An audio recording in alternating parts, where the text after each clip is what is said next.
कि राकेश जी, जितनी गालियां आप लोगों ने नेहरू जी से लेकर के और प्रियंका गांधी तक दी है ना, कसम से आप अगर सुन लीजिएगा तो कान से खून निकलने लगेगा। गली गली में झंडी है और इंदिरा गांधी, ये आप लोगों का नारा था।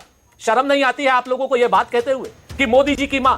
अरे मोदी जी की मां है और मेरी मां नहीं है। राकेश जी, आपके प्रवक्ता, राष्ट्रीय प्रवक्ता प्रेम शुक्ला ने मेरी मां को गाली दी थी और वो आज भी राष्ट्रीय प्रवक्ता बना हुआ है। खाली मोदी जी की मां की बात करेंगे आप?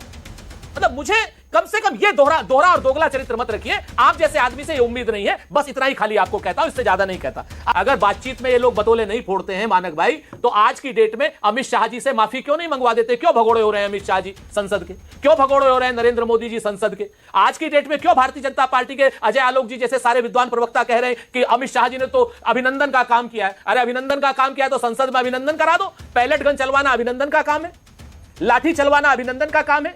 पुलिस के साथ सादी वर्दी में पता नहीं कौन आतंकवादी थे, गुंडे थे, संघ के कार्यकर्ता थे या बजरंग दल के कार्यकर्ता थे, जिन्होंने छात्रों को लाठी मार करके गिरा दिया, जिन्होंने महिलाओं के बच्चियों के कपड़े फाड़ दिए, जिन्होंने छोटी छोटी बच्चियों के पीछे लाठी करते, क्या क्या मतलब मैं कह नहीं पा रहा हूं क्या दुस्साहस किया उन लोगों ने। अगर उन लोगों से यह काम कराना अभिनंदन का काम था तो करिए अमित शाह जी का अभिनंदन आप। और अभिनंदन साथ सबसे बड़ी दिक्कत यह है कि अगर हमने कहा जाएंगे तो आप आगे आ जाइए, फिर हमने कहा ये करेंगे तो कहना फिर आगे आ जाइए। हम कहेंगे कि क्या नाम फलानी चीज, तो आप धीरे धीरे मंगल ग्रह पर पहुंच जाएंगे। अरे भाई, मंगल ग्रह पर मत पहुंचिए, लखनऊ से क्या नाम दिल्ली से झारखंड तक रहिए, रांची तक। हाँ। मिलेंगे छात्रों, आज छात्रों से बात की है उन्होंने, नहीं बाकायदा वीडियो कॉल। तो चलिए शुरू करते हैं। एक्शन।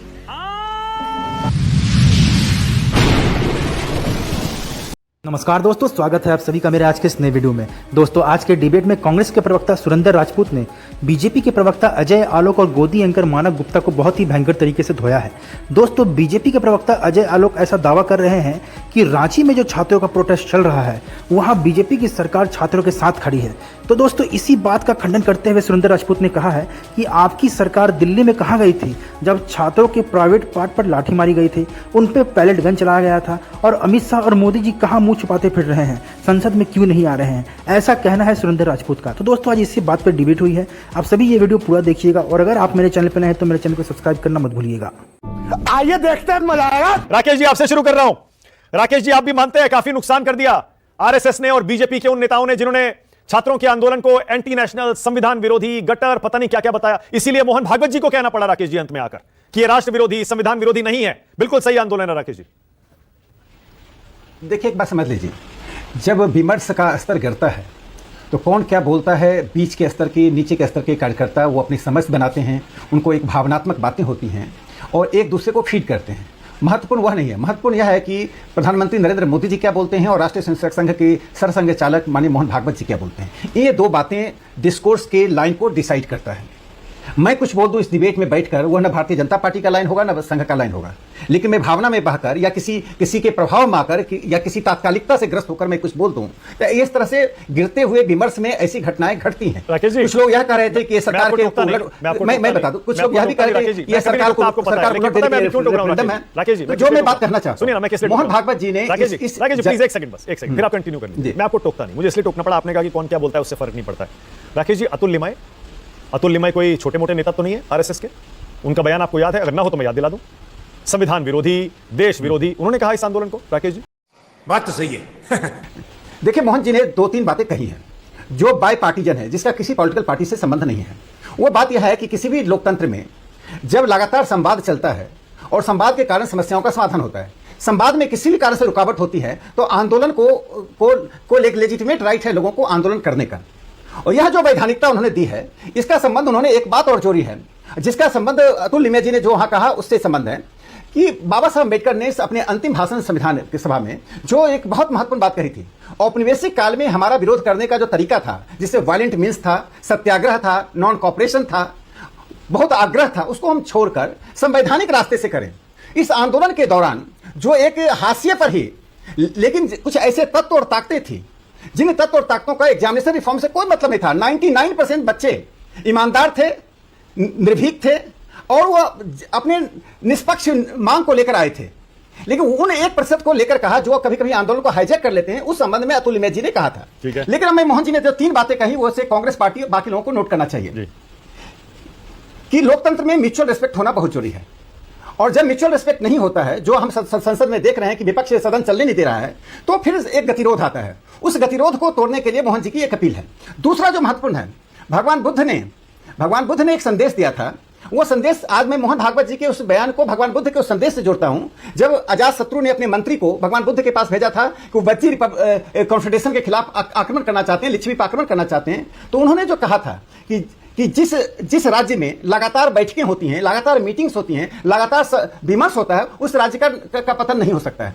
अब देखिए मोहन जी ने जो दूसरी इंपॉर्टेंट बात यहां कही है कि विरोध करने जो बच्चे आते हैं उन पर हमें पूरा भरोसा रखना चाहिए।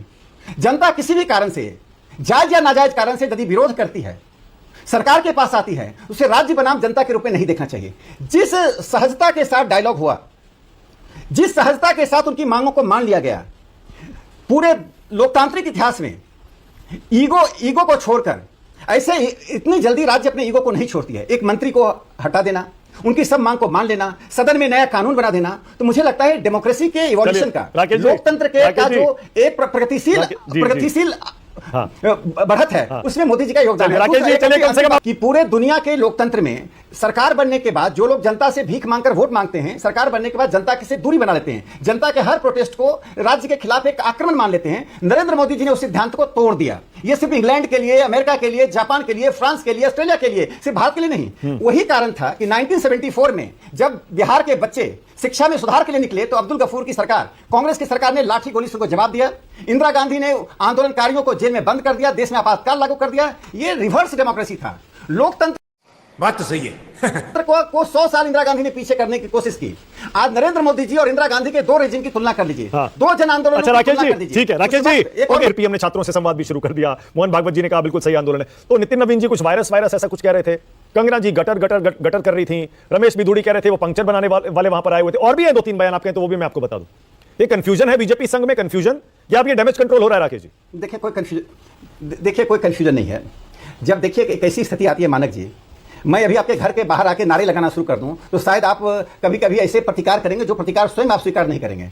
जो परिस्थितियां पैदा होती हैं उसमें जो एक डिस्कोर्स, आप हमारे अपने आप मेरे घर के आके बाद नारे लगाएंगे राकेश जी, चाय पिलाऊंगा आपको, उठा के अंदर ले जाऊंगा, आइए घर में आइए बैठेंगे बात करेंगे। सुन तो लीजिए, जब प्रधानमंत्री मोदी जी की मां को, प्रधानमंत्री जी को गालियां दी जा रही हो, हमने इंदिरा गांधी से कहा तुम नहीं रहे जनप्रतिनिधि, हमारी कुर्सी गद्दी छोड़ दो, एक लेजिटिमेट नारा लगाया। ये क्या कह रहे थे? अरे जो गालियां सड़कों पे नहीं दी जाती है, जो छात्र संघ के चुनाव में नहीं दी जाती है, वो गालियां प्रधानमंत्री को दे रहे हैं। ठीक है, ओके राकेश जी, मैं चाहता हूं आप राकेश जी आज मोहन भागवत जी की बात दोहरा दीजिए। सुनिए, बस एक लाइन बोल दीजिए राकेश जी, सिर्फ एक लाइन बोल दीजिए। कह दीजिए सरकार ने पहले बात कर ली होती, जैसे मैंने भी कहा ना, आप मेरे घर के बाहर नारे लगाते राकेश जी, मैं आपको हाथ पकड़ के अंदर लाता, चाय पिलाता, बातचीत करता। बोल दीजिए मोहन भागवत ने जो कहा, आप भी रिपीट कर दीजिए, कह दीजिए पहले बातचीत कर ली होती तो ये नौबत ही नहीं आती। सिर्फ इतना कह दीजिए राकेश जी। देखिए लोकतंत्र के अपने आयाम होते हैं और अपने रफ्तार होते हैं। उस आयाम और रफ्तार के आधार पर नरेंद्र मोदी जी ने एक खास जंक्चर पर उन्होंने बात की, जब प्रधानमंत्री जी का हस्तक्षेप इस बात को दिखाता है कि लोकतंत्र के प्रति हाईएस्ट कमिटमेंट हमारा है, तो उच्चतम प्रतिबद्धता। क्या बोला तूने? उन्होंने कानून को रूप दिया। ठीक है, ओके। सुरेंद्र राजपूत, सुरेंद्र भाई पहले यहां से शुरू करिए। राकेश जी आपके घर के बाहर आके अगर नारे लगाने लगे, आप क्या करेंगे? बताता हूं। हम तो उनको चाय पिलाएंगे, पानी पिलाएंगे, कहेंगे कि भाई बताइए क्या बात है। मेरी आवाज मुझे गूंज रही, मैं ठीक कर रहा हूं। मैं राकेश जी को, अजय आलोक जी को या सभी लोगों को अपने हमारे घर के आगे विरोध करना है, आए मेरे यहाँ पर और बैठ करके पहले चाय पी लें, उसके बाद मैं टेंट लगवा दूंगा कि भाई क्या नाम, टेंट लगवा करके कुर्सियां दूंगा और आइए बैठ करके विरोध कीजिए और समय पे खाना भी भेजूंगा। अच्छा ठीक है, आप चिंता मत कीजिए, हम लोग तो वो लोग हैं, हम लोग लोकतांत्रिक लोग हैं। और अभी मैं राकेश जी का बयान देख रहा था, राकेश जी का मैं बड़ा सम्मान करता हूं। राकेश जी मूल रूप से ऐसा लग रहा था जैसे राज्यसभा में बोल रहे हैं। राकेश जी आपको दोबारा राज्यसभा नहीं दे रहे हैं ये लोग। अब आपने गाली की बात करी तो मैं आपको याद दिला देता हूं। अरे दे देते, हम दे देंगे तो हम बहुत खुश होंगे। और मैं एक बात कहनी भूल गया था, शुरुआत मुझे करनी थी कि भाई टीवी के धुरंधर मानक गुप्ता के शो में मैं बात कर रहा हूं, इसलिए जो कहूंगा सच कहूंगा। धन्यवाद। ठीक है, मुद्दे पर आइए और बताइए। ऐसा पीएम और भागवत जी उतर गए मैदान में, अब बताइए जैन जी कैसे नहीं? 3-4 चीजें कहता हूं। एक खाली आखिरी एक सवाल का जवाब राकेश जी के दे दूं। ये आवाज गूंजती जा रही है यार मानक भाई, मजा नहीं आ रही। क्या है जी, बोलिए जी।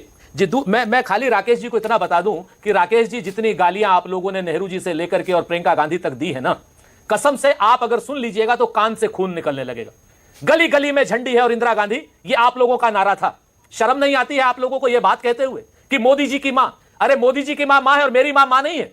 राकेश जी, यही नहीं, अभी और सुनिए। आपके प्रवक्ता, राष्ट्रीय प्रवक्ता प्रेम शुक्ला ने मेरी मां को गाली दी थी और वो आज भी राष्ट्रीय प्रवक्ता बना हुआ है। खाली मोदी जी की मां की बात करेंगे आप? मतलब मुझे कम से कम ये दोहरा और दोगला चरित्र मत रखिए। आप जैसे आदमी से ये उम्मीद नहीं है। बस इतना ही खाली आपको कहता हूं, इससे ज्यादा नहीं कहता। अब आप आ जाइए इस आंदोलन पर, मोहन भागवत जी पर। तो कहते हैं ना कि मोहन भागवत जी के लिए एक शेर है कि इकबाल बड़ा मनमोहक है, मन बातों से मोह लेता है, गुफ्तार का गाजी बन न सका, गुफ्तार का गाजी बन तो गया, किरदार का गाजी बन न सका। ये सब गुफ्तार के गाजी हैं, बातचीत के गाजी हैं। ये लोग बातचीत में ही सिर्फ बतौले फोड़ा करते हैं।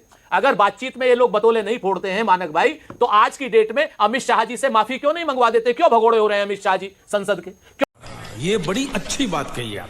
क्यों भगोड़े हो रहे हैं नरेंद्र मोदी जी संसद के? आज की डेट में क्यों भारतीय जनता पार्टी के अजय आलोक जी जैसे सारे विद्वान प्रवक्ता कह रहे हैं कि अमित शाह जी ने तो अभिनंदन का काम किया है? अरे अभिनंदन का काम किया तो संसद में अभिनंदन करा दो। पैलेट गन चलवाना अभिनंदन का काम है, लाठी चलवाना अभिनंदन का काम है। पुलिस के साथ सादी वर्दी में पता नहीं कौन आतंकवादी थे, गुंडे थे, संघ के कार्यकर्ता थे या बजरंग दल के कार्यकर्ता थे, जिन्होंने छात्रों को लाठी मार करके गिरा दिया, जिन्होंने महिलाओं के बच्चियों के कपड़े फाड़ दिए, जिन्होंने छोटी छोटी बच्चियों के पीछे लाठी करते, क्या क्या मतलब मैं कह नहीं पा रहा हूं क्या दुस्साहस किया उन लोगों ने। अगर उन लोगों से यह काम कराना अभिनंदन का काम था तो करिए अमित शाह जी का अभिनंदन आप। और अभिनंदन करवाने के लिए अमित शाह जी आए संसद में। कौन रोक रहा है संसद में आने से उनको? आंदोलन संवाद का माध्यम है, ये मोहन भागवत जी कह रहे हैं, लेकिन आंदोलन का अपमान कौन कर रहा है? आंदोलन का अपमान कर रही है भारतीय जनता पार्टी। इसका मैं ये बड़ी अच्छी बात कही आप।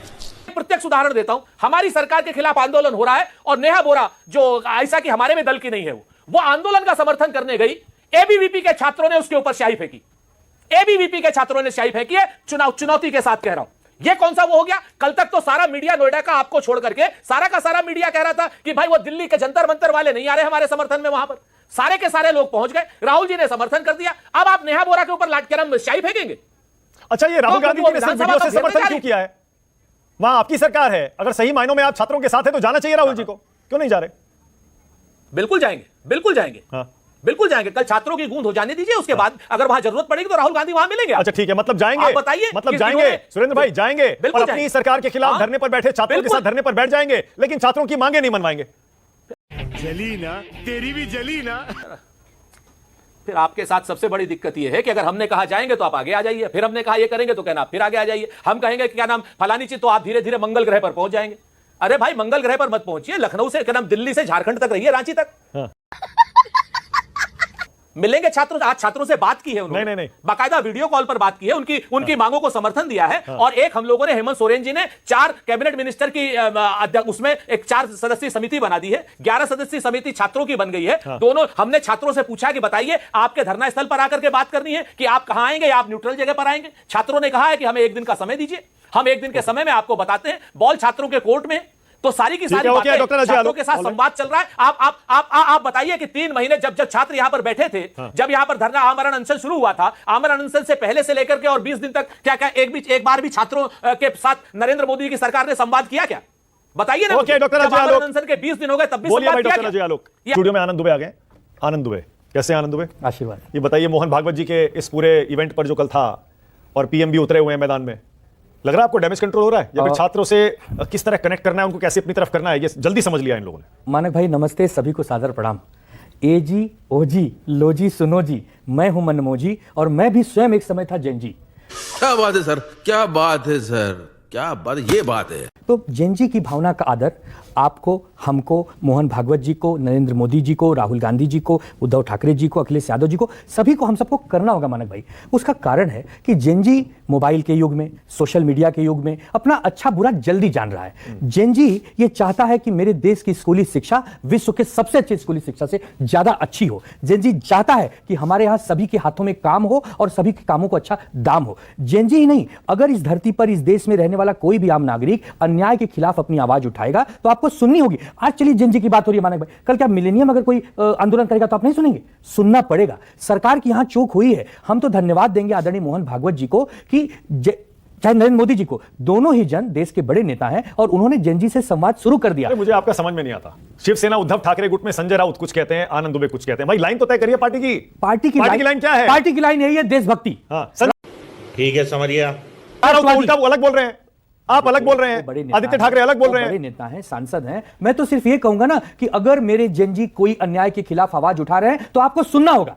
क्यों नहीं सुनेंगे आप? अगर आप 10 दिन पहले 20 दिन पहले ही उनसे जाके मिलते, जब जेपी नड्डा साहब और जितेंद्र सिंह साहब जाके उनसे मिले, वो बहुत देर से मिले ना, तब तक बहुत कुछ बर्बाद हो चुका था, बहुत सारी हिंसा हो चुकी थी, अच्छा नहीं हुआ। अरे हमारे पुलिस कर्मियों को घायल किया गया मानक भाई, हमारे मीडिया के लोगों पे पथराव हुए हैं, मीडिया को लोगों को मारा गया। जेंजी किसकी तरफ है, क्या लगता है? देखिए, दो टाइप के जेंजी हैं, एक सकारात्मक जेंजी, एक नकारात्मक जेंजी। अच्छा। जो सकारात्मक जेंजी है उसकी संख्या करोड़ों में है, वो तितली है, और जो नकारात्मक जेंजी वो कॉकरोच है। तो हमें सकारात्मक जो 98% तितली है, जो बगीचे के फूलों पर उड़ती है, जो भौरा है, वो हमारा जेंजी है। अब आप कहेंगे छिपकली को भी जेंजी मानो, आप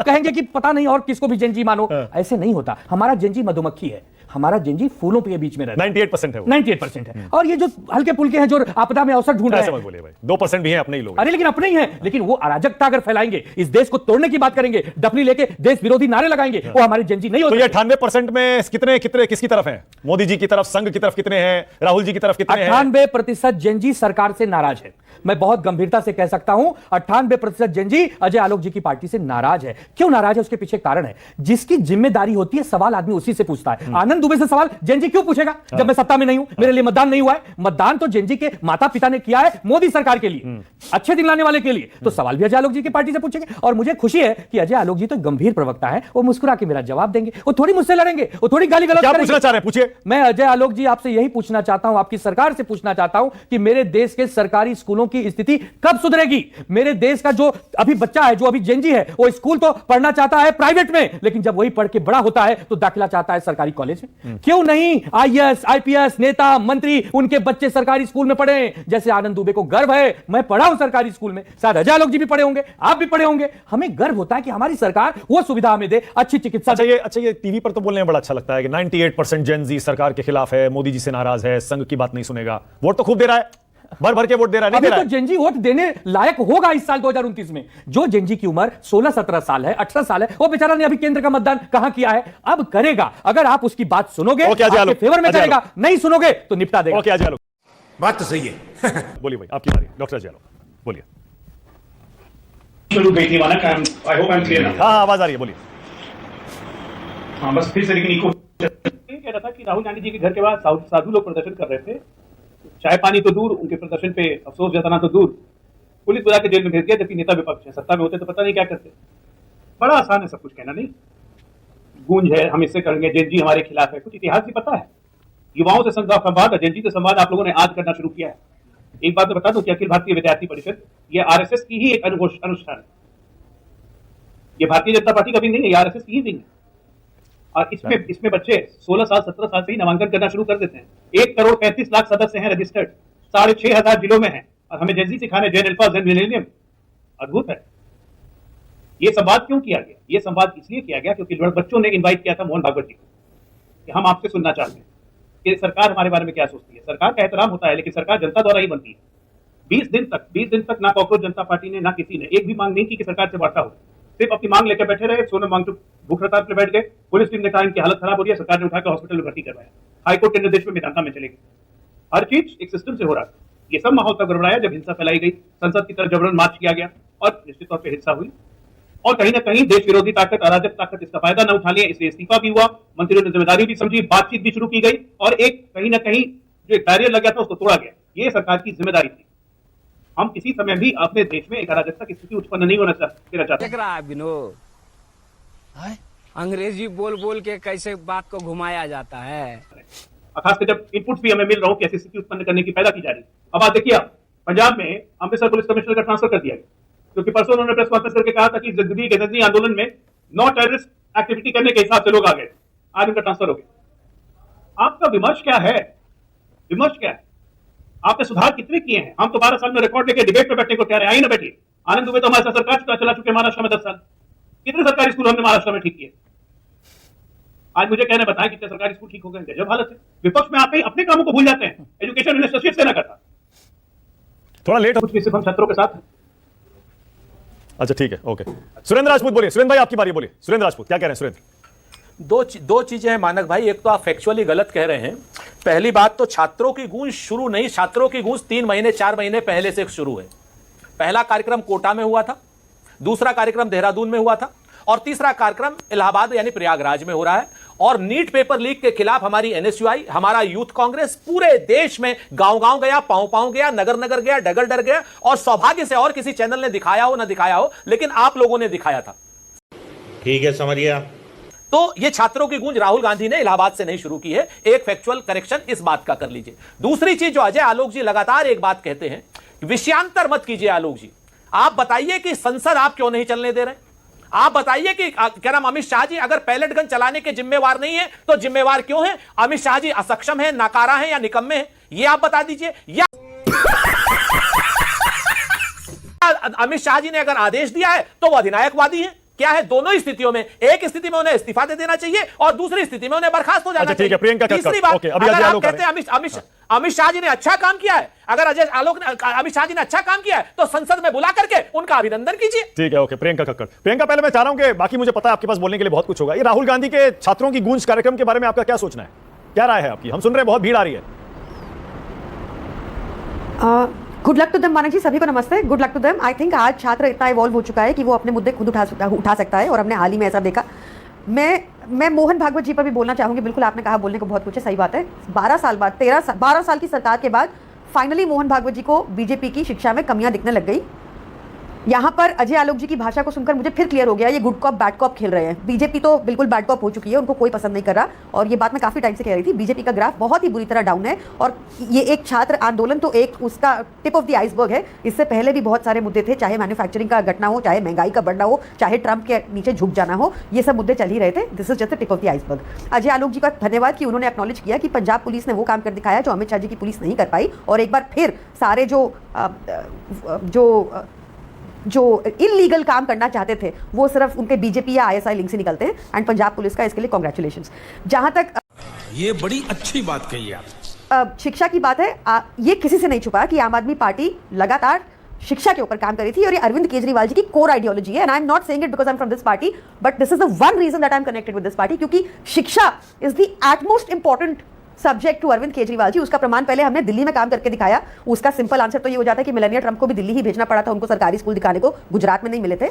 और दूसरा, अभी जब हम पंजाब में काम कर रहे हैं मानक जी, चाहे वो 15,000 न्यू टीचर्स को रिक्रूट करना हो, चाहे 12,000 कॉन्ट्रैक्चुअल टीचर्स को पक्का करना हो, चाहे जो मतलब कोई वैकेंसी ही नहीं रही है शिक्षा विभाग में, टीचर्स की कोई कमी नहीं रही। जो बात आज आनंदीबेन जी यूपी की गवर्नर होकर गोरखपुर में योगी जी को बता रही है, सुना रही है कि उन्होंने शिक्षा का कितना कबाड़ा किया, तो ये लोग जागे हैं, 12 साल के बाद जागे, पर 13 साल से अरविंद केजरीवाल जी यही काम कर रहे थे। और इसके लिए और आई एम वेरी थैंकफुल, जो इतनी सारी चीजें हुई ना उसमें एआई का भी बहुत बड़ा रोल है। क्या है कि बीजेपी के झूठ जवाब देते रहते थे, ये इतने झूठ बोलते थे, अब तो नीचे आ जाता लिखा हुआ कि बीजेपी ये झूठ बोल रही है। अमित मालविया के नीचे कितने बड़े बड़े आ गए कि ये भी झूठ बोल रहे हैं, ये भी झूठ बोल रहे हैं। तो अब तो कोई भी चेक कर सकता है कि बीजेपी का थिंक टैंक नीति बताइए, देखिए, एक सेकंड, प्रियंका, 1 सेकंड, चैनल को सब्सक्राइब करो पहले, हाँ जल्दी करो, मुझे